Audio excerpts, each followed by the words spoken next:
100세 인생 전혀 다른 시대를 준비하는 새로운 인생 설계 전략. 저자 린다 그레든. 일장 기회로 가득한 장수라는 선물. 처음에는 유아 사망률이 크게 낮아지면서 기대 여명이 현저하게 증가했습니다. 기대 여명이 현저하게 증가한 두 번째 요인은 인류가 심혈관 질환이나 암처럼 중년 이후에 발생하는 만성 질환에 맞서 싸운 것에 있지요. 기대 여명이 크게 증가한 그 다음 요인은 노년에 발생하는 질환에 대한 치료법을 개선했습니다. 당신은 이제 어디에서 태어나든 오래 살 수 있습니다. 100세 인생은 세계적인 현상이며 다만 부유한 나라에서 먼저 경험했을 뿐입니다. 우리는 영원히 살까요? 과학자들은 이에 대한 상반된 의견을 갖고 있습니다. 딱 관론자들은 공교육이 기대 수명을 늘리는데 강력한 수단이 될 것이라고 했습니다. 기술 혁신이 함께 이루어진다면 계속 기대 여명을 끌어올릴 것이라고 주장했죠. 그렇다면 비관론자는 어떨까요? 비관론자들은 영양 상태와 유아 사망률의 개선이 마무리되면서 경제 성장에 따른 질병이 발생하고 앉아서 일하는 생활 방식이 유행했으며 비만이 늘어나 기대 수명이 더 이상 증가하지 않을 것으로 보고 있습니다. 지금 우리는 어떻게 될까요? 우리는 건강하게 나이 들 수 있을까요?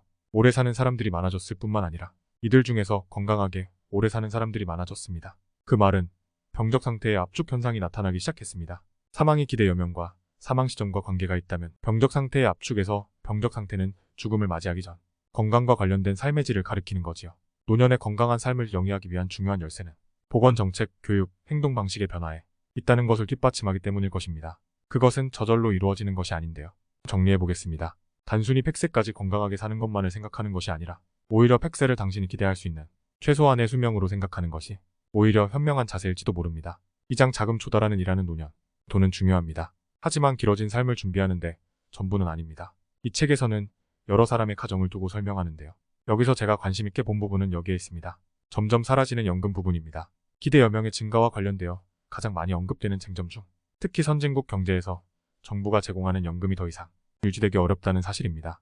한국의 사례만 보더라도 쉽게 이해할 수 있을 것입니다. 현금주의 방식의 문제는 사람들이 오래 살고 동시에 출생률이 떨어지는 데서 발생합니다. 출생률이 떨어지면 퇴직한 사람에 비해 일하는 사람이 줄어들지요.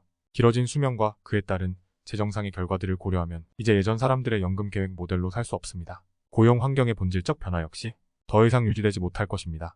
또한 비금전적 자산의 문제도 있는데요. 오랫동안 일을 하면 건강이나 체력은 어떻게 유지할 수 있을까요? 돈에만 집착해도 관계 유지는 할 수 있을까요? 우리는 삶의 재설계를 통하여 수명 연장이 만들어준 활력, 창의성, 즐거움을 알 수 있어야 합니다. 많은 사람들에게 장수와 관련된 공통적 관심사는 바로 일이 될 것입니다. 3장 새롭게 급변하는 고용 환경. 미래 고용 환경을 구체적으로 예상하는 것은 어리석습니다. 과거로부터 무엇인가를 배우고 현재의 흐름을 살펴보면서 예상만 해볼 뿐입니다. 특히 길어진 삶을 살아야 할 사람들에게는 미래의 일을 예상해보는 것이 아주 중요하지요. 산업 부문이 변화할 것입니다. 고용 환경은 급격하게 변하여 미국 노동자의 절반이 전문직, 사무직, 관리직에 종사하고 있습니다. 앞으로 정보기술과 로봇공학이 발달하고 인공지능이 등장하고 환경에 대한 관심이 커지며 고령화 사회로 진입이 시작된다면 변화는 앞으로 더 많아질 것입니다. 이제는 인터넷 덕분에 물리적 거리는 중요하지 않습니다. 사람들은 자기가 원하는 곳이 어디라면 살 수 있게 되었는데요. 물리적인 거리는 덜 중요해지고 접근성이 더욱 중요해졌습니다. 고급 기술 인력을 갖춘 스마트 시티가 앞으로 고용 창출에 미치는 효과는 크게 될 것입니다. 스마트 시티의 일자리 하나는 다른 일자리 5개를 창출하지 않을까요? 회사 사무실에서 일하는 모습은 점점 사라질 것이고 실제로 사무실을 유지하는 비용이 증가할 것입니다.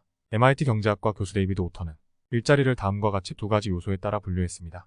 인지 능력을 요구하는지, 혹은 신체 능력을 요구하는지, 아니면 반복적인 과제인지, 반복적이지 않은지 말이죠.